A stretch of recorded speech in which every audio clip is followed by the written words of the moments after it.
Well, this is honestly kind of surprising. I was wrong. You know, a couple weeks ago, there was a bit of a headline going around about how a bunch of popular streamers, you know, Pokimane, Hassan Piker, etc., were all saying they didn't want to go to TwitchCon this year because they didn't feel safe, notably after all of the craziness that happened surrounding the assassination of Charlie Kirk and the rhetoric around it, mostly that which has been targeted at left-wing figures who are perceived to have supported Charlie Kirk's death. And I kind of called this out as cringe and perhaps a little self-important. Like, oh, I'm not going to go to TwitchCon, someone might attack me there. It's like, yeah, someone could always attack you anywhere you go, but the idea that like you're going to start like avoiding these big streamer events because you think you're so important, you're in special amounts of danger, feels a little self-important, you know? Well, I was wrong. While it wasn't Hassan or Pokimane or anything, it was a streamer that is quite large who was in fact attacked at TwitchCon just yesterday. Her name is Emiru. You probably know her as she's like friends with all the OTK people like Asmongold and whatnot. She's very much like a gaming streamer, not a you know, real life or politics streamer. I think she does some IRL content. I don't watch her stuff. Most of what I've seen of her has come from when her and Asmongold collaborate, which is, you know, occasional. It happens. I imagine a lot of you guys probably would not like the friends she keeps, but she is very popular on Twitch, and even if you don't like her or the friends she keeps, she absolutely did not deserve what ended up happening to her. For a little background before you watch this clip, by the way, that has gone extremely viral, I want to give you just a little context to this. Twitch has admittedly had a really, to put it charitably, shady past when it comes to running TwitchCon and looking out for their creators. In this case, Twitch more or less threatened Emiru with losing her feature at TwitchCon if she did not do a fan meet and greet, where she would be, like, physically having to, like, talk to and shake hands with, like, a line of fans. Twitch was making her do this. One of the people in that line ended up being a crazy stalker, or at least somebody who was just wanting to harm her and grab at her. I've seen this clip a couple times, and, you know, warning, it is somewhat disturbing, and obviously Emiru ended up being at least okay insofar as there are no serious injuries, but there has been a lot to discuss around this, and we're about to get into it. But first, I want to give a little context. A couple years back, a large streamer named Adriana Chechik was at TwitchCon. And at that previous TwitchCon, they had a big foam pit, like a ball pit, but it's made of foam. And you were meant to do, like, fights using, like, little bats made out of fluff, more or less, and knock your opponent off of a balance beam into the pit of foam. Unfortunately, their design of this pit and the amount of foam they put in, they just did not make sure it was safe. When Adriana Chechik was knocked in, her spine shattered, and she was, like, paralyzed going through, like, rehabilitation in order to get her ability to walk back for, like, 7 or 8 months or something crazy like that. That was just a couple TwitchCons ago, and was a massive thing when it happened. Years before that, in 2019, there was a TwitchCon after-party hosted by Twitch. It was official. Like, run by, hosted by, like, the place it was held in was rented out by Twitch. Twitch also provided the catering, which was alcoholic. It was, cups of liquor and punch and stuff like that, left out in solo cups in the open, just for people to walk up and grab a solo cup and walk away. If you know anything about parties and responsibility, you'd know that is extremely dumb, because people get roofied and drugged at parties, and that never ends up being a good thing. It's why women oftentimes at a bar, when they look away from their drink, will put their hand over their drink so no one can slip something in there. It's a very common practice. Hell, even I do it, just in case. You know, I'm a very handsome man. You know, someone could be out there trying to get with me. But, that aside, though, as you can imagine, the worst did in fact happen. Somebody at that Twitch party ended up roofing another streamer so bad she had to go to the hospital and get her stomach pumped. In the last 6 years, there have been now 3 massive incidents at TwitchCon. Really, we're going with the ratio now. We're really, like, there's a 50% chance at every TwitchCon that something crazy and fucked up is going to happen to a streamer. And it's always a streamer who suffers the consequences. And when Twitch is called to take accountability, in the past at least, they have failed to do so, shirked it away, and just waited it out until everyone completely forgot. Many of you guys probably just heard about those 2 past instances for the first time. Or at least the first time in a real long time. Twitch has gotten away with this shit for a while. And now, despite Twitch more or less forcing her into a situation where she was assaulted, Twitch is refusing once again to take accountability for what happened to Emiru. Let's watch. Popular streamer Emiru was harassed at TwitchCon. During a meet and greet, a fan tried to grab and possibly kiss her. Security stepped in, but many viewers were shocked the person could just walk away. Emiru later revealed her own bodyguard had been banned from TwitchCon, even though they had protected her in a similar situation before. Twitch said they... This is true. Twitch's security staff they hired for TwitchCon let the guy go after assaulting her. Like, mind you, this is like a... I want to guess, like, 5'9", 5'10" dude, and Emiru is, by the looks of her, like 4'2". Like, sorry, 5'2" maybe. Like, probably shorter, maybe 5 feet tall. And this guy comes in, assaults her, and they don't even, like, they don't even cuff him or stop him to call the police. They just escort him out, right? All the while, Twitch has banned private bodyguards from being present at TwitchCon to protect streamers. Their security will not help you. Their safety standards are non-existent. Their CEO, Dan Clancy, looks like the kind of dude you would buy acid from out of the back of one of those 70s, like, hippie vans, those Volkswagens. Meanwhile, this dude acts like a fucking child, tries to hello fellow kids his way out of every single controversy Twitch ends up in. He's constantly, like, having lunch with big streamers and hanging out with big streamers, going on their streams and collaborating with them, so he looks like the cool CEO who cares and understands his platform's audience, when in reality, it's him trying to soften people's perception of him so they don't expect him to do his job, which is to be a CEO. Like, to be the boss who actually gets shit in line.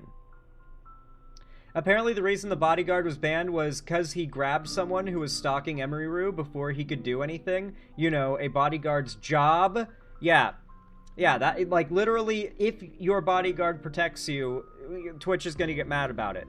And then, of course, there was a situation recently where, like, I forget what her name is, but a streamer was live, and a stalker showed up, and she started screaming at him, and everyone was like, "Let's go, you go, girl." Like, it was pretty, you know, based of her. Does anyone remember? Like, it was a few weeks ago. Does anyone know what I'm talking about?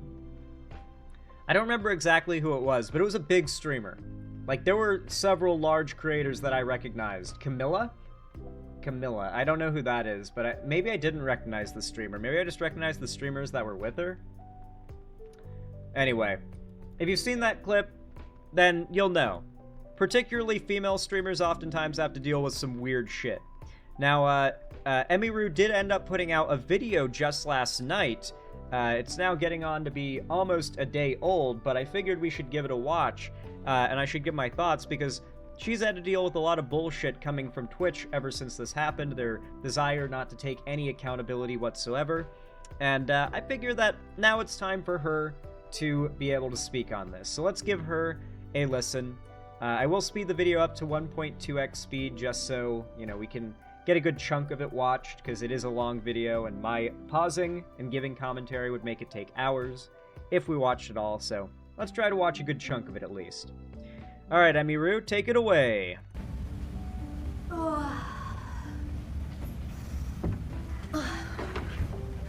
Wake the f up, samurai!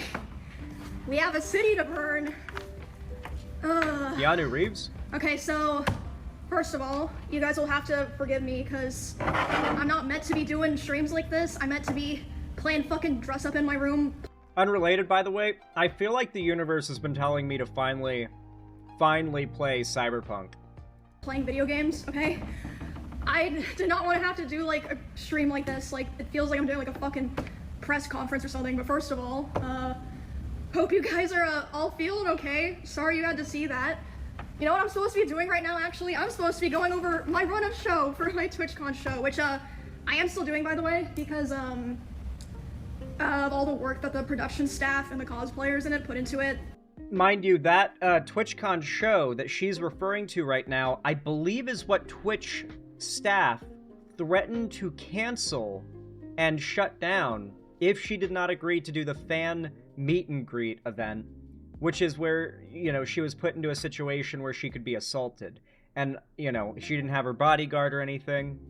Like, unironically, if she was killed, this is the kind of situation where Twitch would be the subject of so many conspiracy theories forever. Like, not only did they ban her bodyguard, but they forced her with a threat into doing, like, the way that Twitch handled this comes off as almost malicious, like they organized it. And had she been seriously injured or killed, I feel like people would be throwing that idea around.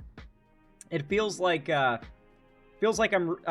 like hearing a conspiracy theory about, like, the Charlie Kirk assassination, like, his security team was actually told to stand down. It's like, feels like that.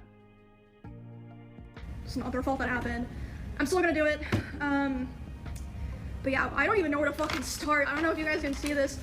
I wrote fucking notes for this because there's so much stuff that I feel like needs to be talked about, which is also why I was very aggressive in my tweet earlier today, which is, I mean, you guys know me. I am never like that, but I just feel like, in a way, it's my responsibility, you know Valid. what I mean? Because it's not just about me, like, this could have happened to anyone. Honestly, for all we know, this could have already happened to someone, a small streamer, and someone just wasn't filming it, which... I really do appreciate that, you know, she obviously has the ability to make this all about herself, to turn this into a big clout farming thing, but she does what is absolutely the right thing, and she uses the opportunity of all this attention to direct people's attention at the fact that Twitch is the ones clearly at fault. That there have been many victims of Twitch's incompetence, that the second you leave your bedroom and put your physical body at Twitch's mercy, there's a good chance you're going to go home paralyzed, assaulted, drugged, and needing to get your stomach pumped, because 50% of TwitchCons have ended exactly like that. Not even ended, but gone exactly that way. And so, God knows how many more situations like this have happened. How many small streamers with maybe a few thousand followers and not enough of a Twitter following to get any serious traction talking about their story have had something like this happen to them. Hell, how many small streamers with no real leverage have been silenced by Twitch after something like this happens to them? You think Twitch wouldn't threaten to revoke their partner contract, their monetization, or even ban them if they talk about something negative that happened to them at TwitchCon? I totally believe Twitch would do that.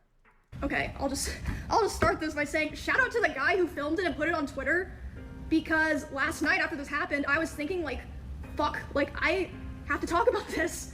Like, people need to know that this happened. Like, how am I gonna do that? Cameraman And then never someone dies. happened to post it on Twitter, so thank fucking God I didn't have to figure that out myself. Which, okay, like I said, this is gonna be a mess because I'm not meant to be doing these kinds of streams.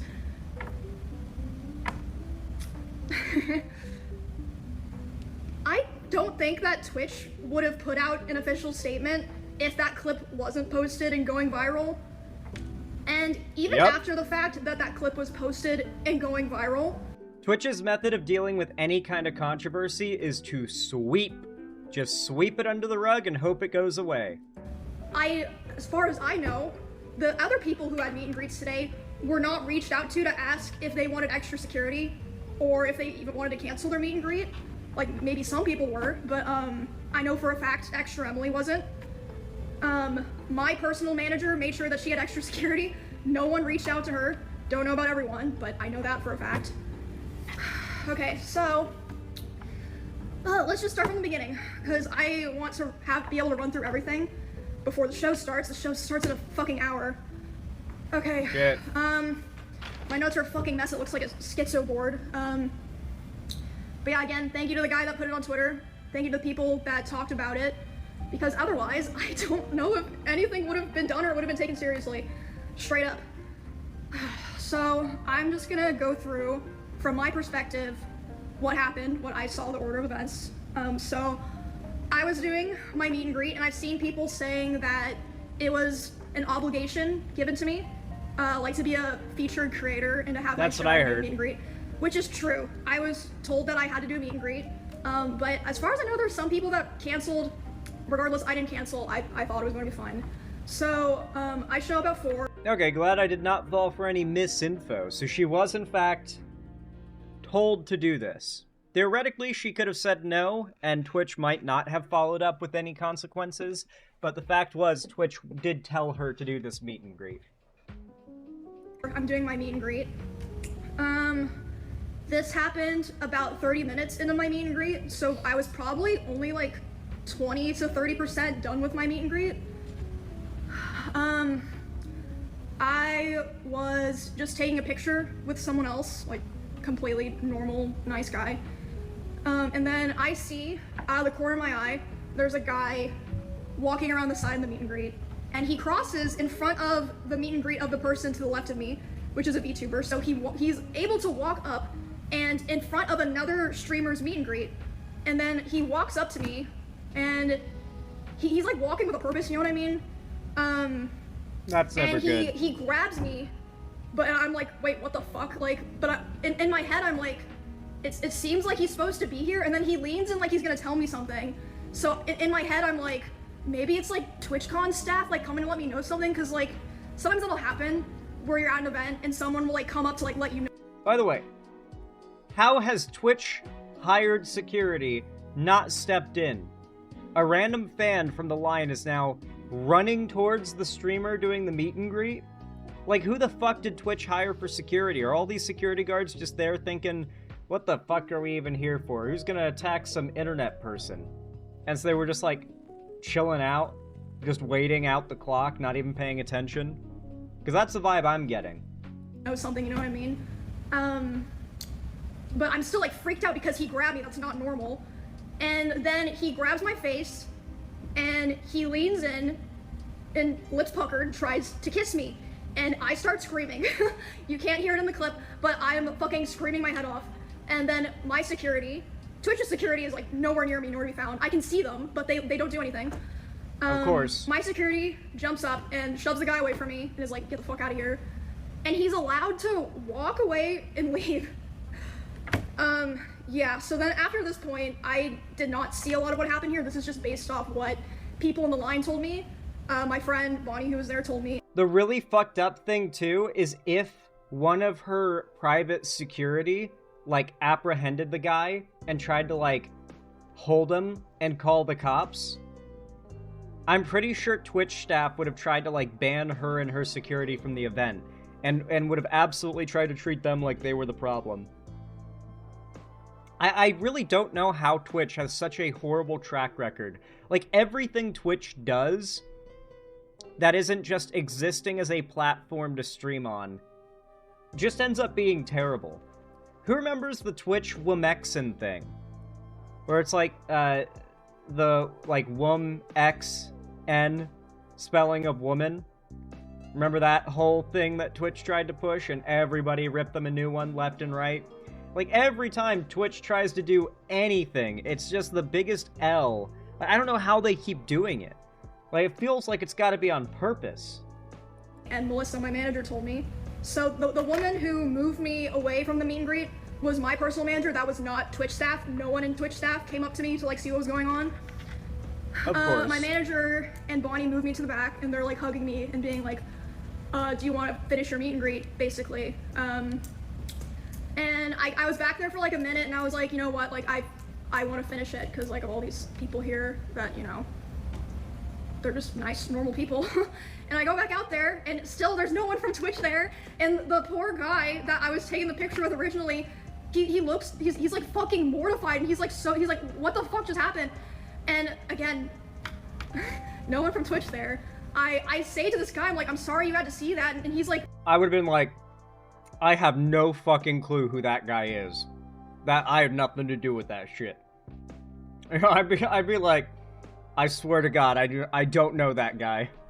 No, like, I'm so sorry that happened to you. Why am I having to tell the TwitchCon attendees and my fans, sorry you had to see that, and not like someone from Twitch or Twitch security? Anyway, so I didn't see this. This is just what my friend and my manager were telling me. The Twitch security like kind of like got together after that, and we were like, wait, what happened? Oh, I didn't even see what happened, haha, and just like started talking about something else. So it's like, okay, and then that's the events of what happened, just to like line all that up. I really hate to say it, but I think the left honestly should have embraced and should continue to do so. Not Dan Clancy, different Dan Saltman's move to basically do an emailing campaign to all of Twitch's biggest advertisers, telling them to, like, all the things that their current administration, you could call it, has allowed and let slip, all the things that are being platformed alongside their advertisements, and to put pressure on Twitch advertisers to withdraw their advertising until Twitch forces Dan Clancy to step down as CEO and instate someone else as CEO who will hopefully learn from Dan Clancy's mistakes and actually make the platform safe and good. Unfortunately, it was largely seen as like a DGG campaign because a lot of it was motivated by hate for Hassan, but well, I think a lot of people have kind of moved a little on the idea of calling for Twitch to be a little rougher on Hassan lately. There's a little bit of a shocking situation going on. But I didn't talk at all about the aftermath of all of this at all, and I don't think anyone knows this, save for like maybe some streamers that I'm friends with that came to spend time with me or that I talked to last night. Whew, okay, so I finished the meet and greet, and I was escorted back to my hotel by my one security guard. Oh, and also, by the way, I've seen clips, people bringing up clips of me talking about how my previous favorite security guard was permabanned from TwitchCon because at a previous TwitchCon 2 years ago, I think it was 2 years ago, there was a stalker and he held him by the arm until police got there, and because of that, he was indefinitely banned from TwitchCon. If any of her bodyguards had stopped this guy, they would have been banned from TwitchCon too. Twitch's policy seems to literally be do nothing to support victims, always punish victims, and always let victimizers get away with it. It is insane how often that seems to be Twitch's policy. All of TwitchCon, not just the venue, because that was in Las Vegas. Anyway, that just a side note. Okay, man, I wrote down a lot of shit here. Okay, can I just also say, what you guys are seeing here is character development. I've always been the person who never says shit. Like, I just want everyone to have fun and for things to go well. Why am I the person who has to do this? So anyway, yeah, I've literally never seen anything like even marginally offensive coming from Emiru. The idea that someone would be like, I need to attack her, is crazy. Like, I'm not saying anyone should be attacked, but the idea that Emiru would be anyone's first choice is crazy. I don't know why or what was going through that person's mind. Escorted back to my hotel. I let some of my friends know they come to my hotel to see me and spend time with me, like make sure I'm okay and everything. And then Mosquito. My manager's letting me know. She says, nice. Okay, my manager, I've contacted the police. They're gonna come talk to you about pressing charges, etc. They're trying to find the guy. They haven't found him. I'm like, what? They shouldn't need to find him. They should have stopped him before he left the building. What? Anyway. So at some point while I'm with my friends... Also, how could they not find him? Don't you need to get, like... How shitty is Twitch security that someone could get in and out, and the people running TwitchCon have no idea who they are? Don't you have to buy tickets and get, like, a pass? Are just random people able to anonymously just get into TwitchCon and get out with no problem? How insecure is this event? And a police officer comes and talks to me, interviews my manager, talks to my Twitch partner manager, who, by the way, she's so sweet. Like, she didn't do anything wrong here. All of that happens, and then I'm complaining to my friends. I'm like, the fuck do I do here, guys? Like, I have to talk about this, blah, blah, blah. And they're like, oh, like, don't worry about that right now. And then suddenly Wake's like, wait, why is my Discord saying hope Emmy's okay? And I'm like, oh, fuck. I guess the clip got posted. Again, thank God someone was filming, because otherwise I don't think Twitch would have said anything. Twitch would sweep so after that, I start getting a lot of messages. I'm responding to people, and my manager comes back to me, and she's upset. She's like, okay, I've been talking to Twitch people, and I'm really upset because I noticed a lot of negligence around the event, and I'm not happy with the way that they're handling it now. And I'm like, what do you mean? She's like, well, I asked them, you know, like, what are they gonna do about this? And you know what they said initially? They said, oh, well, he's banned from the platform for 30 days.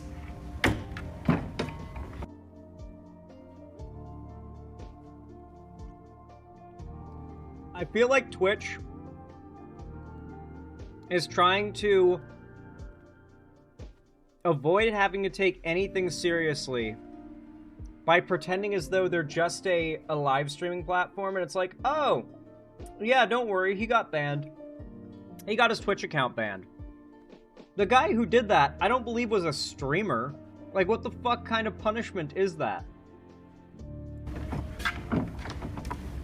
Yeah, real as fuck reaction. And then she's obviously like, hello? Like, that needs to be a definite, what the fuck are you talking about? Also, that's like nothing to do with anything. No one gives a fuck if he's banned on Twitch or not. Like, we're talking about the convention here. So they changed it to... Yeah, wait, so supposedly he's banned from Twitch, but they don't know who he is. Yeah, good point, Zero Grave. Well, which is it, Twitch? Definite. Takes an hour for that to happen, by the way. These two people are, the head of security for Amazon and the head of risk for Twitch.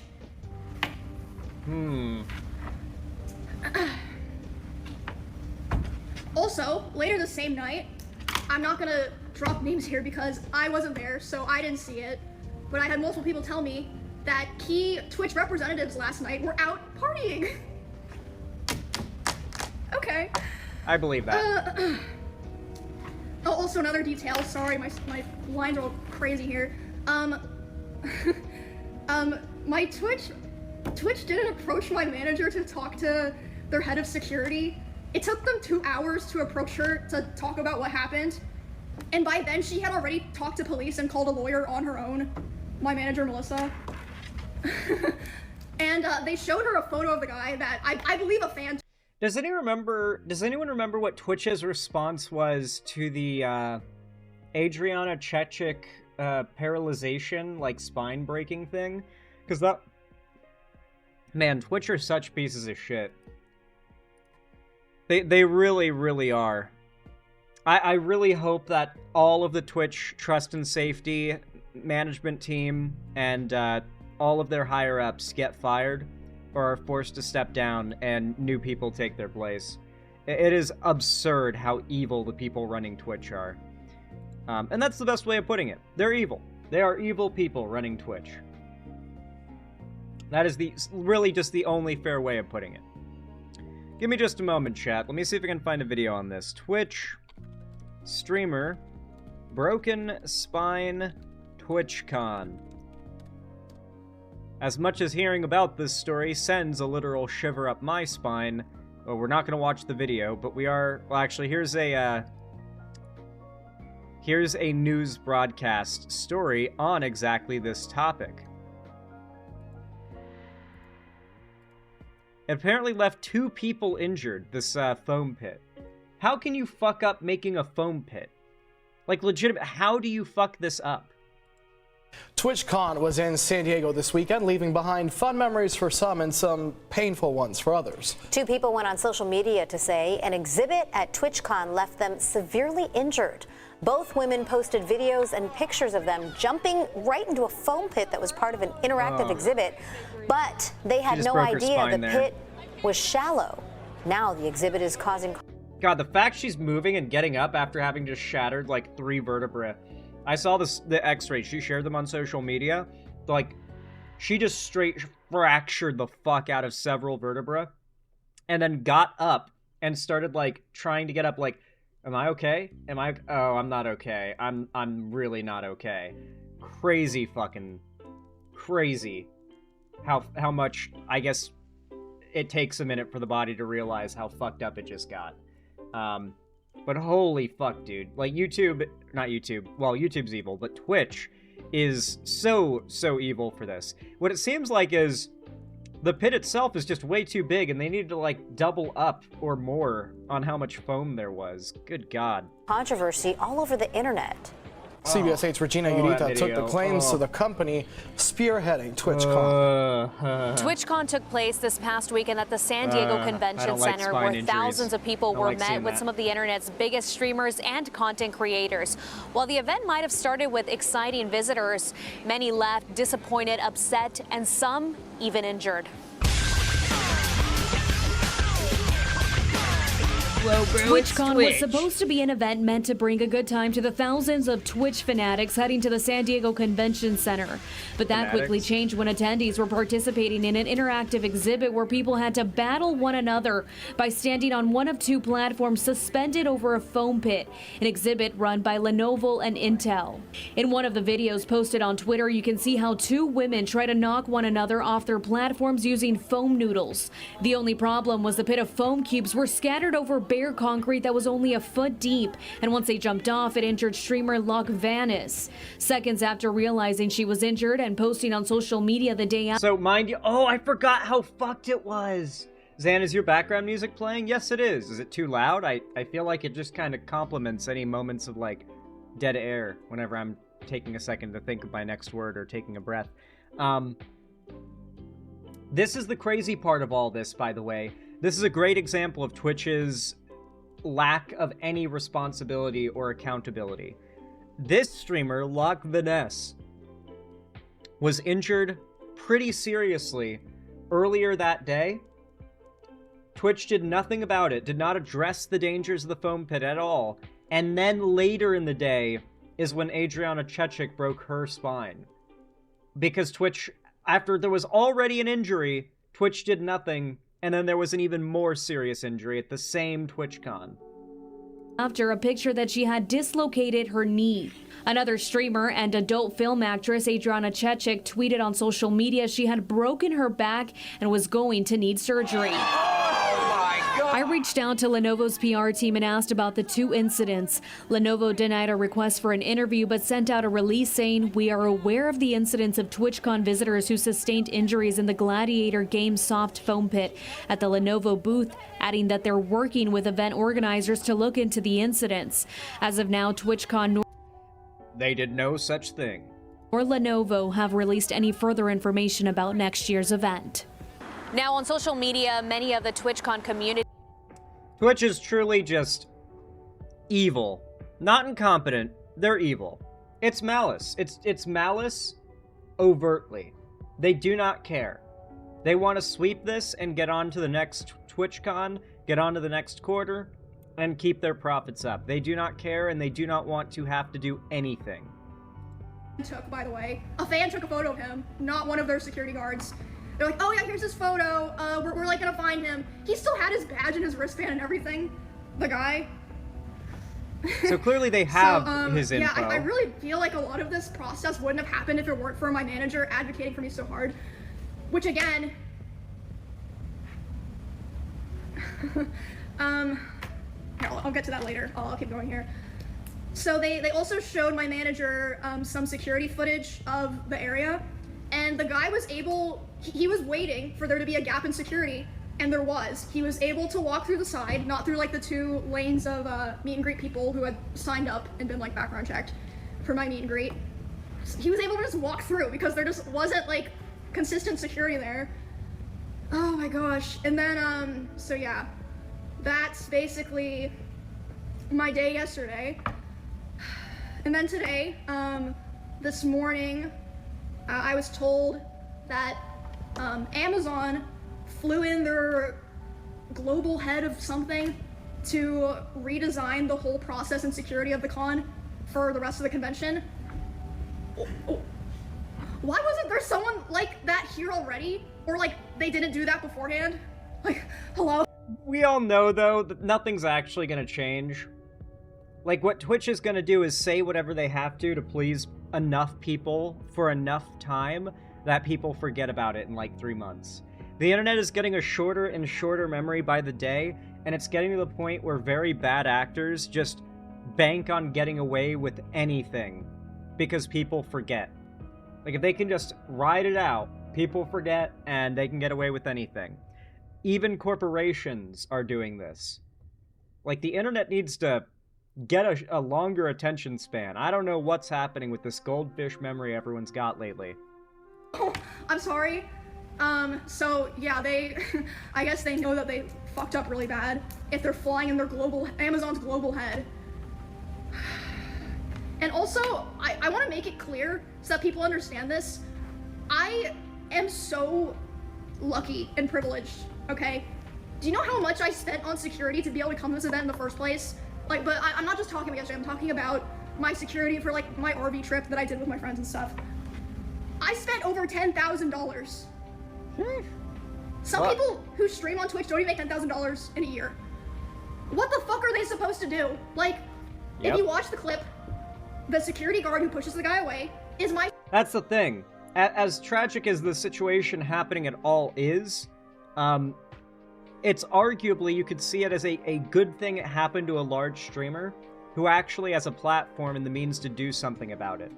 Because there are probably many more smaller streamers without much of a platform this happened to, and Twitch got away with silencing them. Twitch can't silence Emiru. She's too big to keep quiet. Security, the woman who pulls me to the back, my manager. If you're a small streamer and you don't have those resources, or someone in your line's not filming, what the fuck do you do?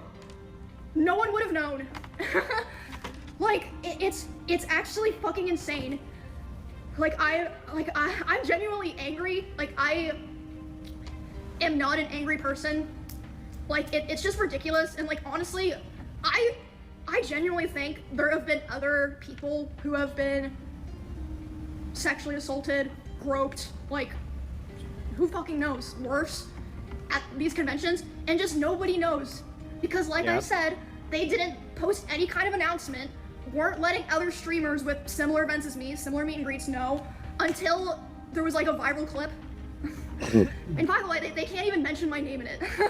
Thank you guys, thank you. A streamer. And okay, hold on. Let me pull up what they wrote, because that was like, Twitch's way of acknowledging controversy is also very telling. Twitch acknowledges controversies in a way that is meant to come off like an acknowledgement of it to those that are in the know, but is also meant to leave those that weren't in the know uninformed, so they don't end up in the know and end up being part of the crowd they have to explain themselves to. So Twitch will oftentimes, like, be very vague when addressing controversy, so that those that aren't already aware of it can't garner any understanding of it from their acknowledgement, and then potentially be like, wait, Twitch did that? And then get upset at Twitch. Another thing that was crazy to wake up to. It's all part of the sweeping. Alright, let me read this. The safety and security of all those attending TwitchCon is our highest priority. The behavior displayed by the individual involved in the incident yesterday involving a high-profile streamer was completely unacceptable and deeply unsettling. In line with existing TwitchCon security protocols, law enforcement event security— The incident involving a high-profile streamer. You see what I mean, right? Like, they want to come off like they're acknowledging it to those that are aware of what that means, but to those within Twitch's viewer base that don't know what incident with a high-profile streamer means, they're just like, oh, okay, whatever. They can't glean anything of the situation or even get any names from which to Google the situation and find out what happened off of their response. It is intentional. It's meant to be what looks like an acknowledgement, but is really just a sweep, deliberately designed to keep more people from finding out why Twitch is under fire. We were on site. That's a lie. That's literally a lie. And responded to the incident. We immediately blocked this individual from returning to the TwitchCon premises, and they're banned indefinitely from Twitch, both online and in-person events. Okay, like, no one cares about online. We are coordinating with the impacted creators team, that's true, and per our standard protocols, continue to cooperate with any law enforcement investigations. We've increased security at the meet and greet attendee check-in point, and we'll have additional security personnel surrounding participating streamers. If you've RSVP'd for a meet and greet, please note that we're unable to accommodate +1s for the remainder of the event. You know why they said that? They only thought about that because of Melissa, my manager. She said, were you vetting people coming through the line? They said, oh yeah, everyone had to sign up. And what about they get +1s? Background checks, but they're allowed to bring a +1. Well, yeah. Are there +1s background checked? No. What's the point? Melissa was like, okay guys, Twitch has a zero tolerance for harassment or acts that inhibit the safety and security of our community. Yeah, I don't even know, like, I'm just tired, guys, like, I'm just so tired of, I've just had so many things happen, and, like, you know, stuff just happens, like, especially when you're, like, a creator, or, like, a girl creator in particular, but I just feel like I've been failed so many times, or lied to so many times, and I'm always like, you know, it's okay, we'll figure it out. You should have figured it out already. You should have fucking figured it out already. Oh my god. So yeah. You can tell, Emiru is not somebody who would typically come out just firing, guns blazing at Twitch, but this situation has been part of a repetitious pattern that has been so inexcusable and has not shown any signs of going anywhere. It's time that we really held Twitch accountable, and I'm so glad to see that she is using this as an opportunity to hopefully put pressure on Twitch to make itself better for other creators, particularly smaller ones that don't have the kind of platform she has to call attention to injustice like this. Twitch is exploiting female streamers to appeal to their skeezy male element they think is where their money comes from. I wouldn't be surprised about that. Maybe Twitch really is trying to ride a fine line between trying to avoid any incidents from happening, but also not banning the vast armies of degenerate gooner incels that might show up to harass a female streamer. Because I don't think Twitch wants to turn down those people's money. I think they'd very much like to keep taking those people's money and just try to ride the line, if that makes sense. That very, very fine line between that blowing up in their faces and them getting away with it. Though, I'm hoping that this will be one of the final straws that breaks the camel's back and hopefully gets the vast majority of users on Twitch on board with pressuring Twitch's advertisers into forcing a withdrawal of advertising, such that Twitch is put in a situation where they have to make a decision, where they have to decide, are we going to keep allowing this and take a massive hit to our finances, or are we going to listen to the advertisers and start taking this seriously? I think they'll listen to the advertisers, as every other company like Twitch has in the past. I think they will listen to the advertisers. The only place you can go after Twitch and for it to actually matter or affect them is their income. I hate to say it, but you gotta go after Twitch's income. It's the only way any real change can be made. Regardless though, if you enjoyed this video, if you found my commentary entertaining, enjoyable, or engaging in any way, then please consider leaving a like and a comment down below, whether you're watching live or in the future. Every thumbs up and every comment is free and boosts my channel in the algorithm, helping it to reach more people. Consider dropping a hype on it too if you can. It really does help. And of course, if you want to see more from me in the future, don't forget to subscribe and ring the bell icon to turn on all notifications, so YouTube actually tells you when I go live or upload new videos in the future. And of course, if you want to see more from me on other platforms, follow my social medias linked down below, particularly my fan Discord, where after stream today in a few hours, we're going to be doing a watch party of the new South Park episode. I do watch parties almost every week there, so if you don't want to miss any fun community events, make sure you join my Discord. Finally, if you want to see anything from me, on other websites. You can follow my social medias and support me directly financially. Help me keep the lights on, a roof above my head, and help me be able to keep making content for you guys by donating, subscribing, or gifting a sub to someone else on my website, xanderhall.com/live, or support me through YouTube, Twitch, Streamlabs, Stream Elements, Patreon, or buy some custom Xander Hall merch through the Streamlabs link down below. Regardless of how you guys support me though, thank you all so much for watching, as always, and have a good one.